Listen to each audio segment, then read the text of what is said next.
San Donà di Piave. Incursione nella notte all'obitorio nella struttura dell'ULSS 10. Ad accorgersi dell'accaduto il personale ospedaliero arrivato al mattino. Non sarebbe stato preso nulla e anche le salme non sono state toccate. Immediata la denuncia ai carabinieri.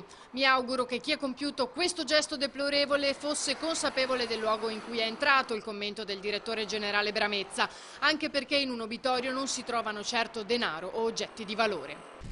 Venezia. Gli uomini della Capitaneria di Porto hanno tratto in salvo 3 persone, tra cui una ferita, dopo che lo scafo su cui erano a bordo si è rovesciato. La segnalazione alla centrale operativa è arrivata poco dopo le 6 del mattino dalla zona della Bocca di Porto di Malamocco. Il ferito è stato trasportato all'ospedale ma non sarebbe in gravi condizioni. Da chiarire la dinamica dell'incidente, ma da una prima ricostruzione sembra che la barca sia finita contro una bricola.